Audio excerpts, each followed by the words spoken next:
இந்த உலகத்தில் 7 வகையான மனிதர்கள் இருக்கிறாங்களாம். டாக்டர் எட்வர்டு பாஷ் அப்படிங்கிறவர் சொல்கிறார். மனிதர்களோட மனோநிலை அடிப்படையில் அவங்கள 7 வகையாக பிரிக்கலாம்ங்கிறார் அவர்.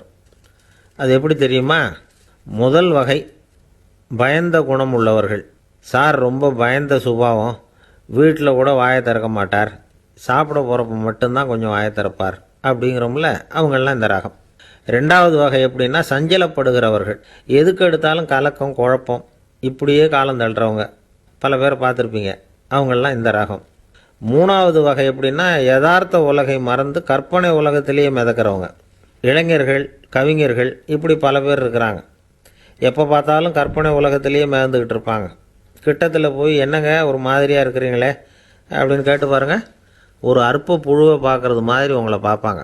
அதுவும் அந்த வானத்து நிலா என்னை வாவென்று அழைக்கிறது, எனக்கு விரைவில் ஒரு நாள் சிறகுகள் முளைக்கும், சிறகடித்து பறந்து செல்லுவேன், என் செல்ல நிலாவை கொஞ்சி விட்டு திரும்பி வருவேன், அப்படி இப்படின்னு பேச ஆரம்பிச்சிடுவாங்க.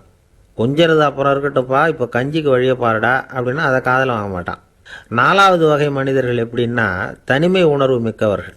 இவங்கள்லாம் மற்றவங்களோட சகஜமாக நெருங்கி பழகிறதில்ல, தான் உண்டு தன்னுடைய வேலை உண்டுன்னு போகிறவங்க. அடுத்த வீட்டில் இருக்கிறது யாருன்னு கேட்டால் கூட அடுத்த வீடுன்னு ஒன்று இருக்கா அப்படின்னு கேட்பாங்க. அவங்கக்கிட்ட மேற்கொண்டு என்னத்தை பேசுறது. ஐந்தாவது வகை மனிதர்கள் எப்படின்னா மற்றவர்கள் செல்வாக்குக்கு உட்பட மறுப்பவர்கள். அடுத்தவங்க செல்வாக்குக்கு இவங்க ஆட்படுறதில்லை. நான் யார் தெரியுமா அப்படின்னு கேட்டால் அதை தெரிஞ்சுக்கிட்டு எனக்கு என்ன ஆக போகுது அப்படிம்பாங்க. ஆறாவது வகை எப்படின்னா எப்பவும் எதுலேயும் பற்று இல்லாமல் இருக்கிறவங்க. இது ஒரு துறவு மனப்பான்மை. இயல்பாகவே சில பேர் இப்படி இருக்கிறது உண்டு, அவங்களுக்கு எதுலேயுமே ஒரு ஈடுபாடு இருக்காது.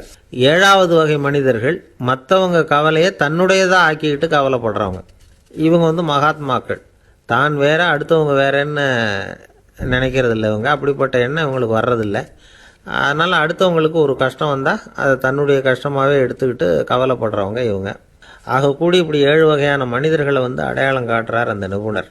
நாம் இதில் எந்த ரகத்தில் வர்றோங்கிறத நாம் தான் அடையாளம் கண்டுபிடிச்சிக்கணும். எனக்கு தெரிஞ்ச ஒரு மனிதர் உண்டு. அவர் ஒரு வித்தியாசமான டைப்பு. எதையும் ப்ராக்டிக்கலாக யோசிக்கிறவர். எப்பவும் அடுத்தவங்களுக்கு ஒன்றும் பண்ண மாட்டார். ஆனால் நினைக்கிறது என்னென்னா அடுத்தவங்களும் நல்லா இருக்கணும், நாமளும் சந்தோஷமாக இருக்கணும் அப்படின்னு ஆசைப்படுறவர். அவருக்கு ஒரு சமயம் திடீர்னு உடம்பு சுகம் இல்லாமல் போயிட்டுது. டாக்டர் கிட்டத்தில் போனார், பணம் கொடுத்தார், வைத்தியம் பார்த்தார். அவர் எழுதி கொடுத்த மருந்து சீட்டை வாங்கிக்கிட்டார். மருந்து கடைக்கு போனார், பணம் கொடுத்தாரு, மருந்து வாங்கினார். அதை எடுத்துகிட்டு வீட்டுக்கு வந்தார். அதுக்கப்புறம் அந்த மருந்தை சாப்பிட்ணும்ல, சாப்பிடல, அப்படியே சும்மா வச்சுட்டார்.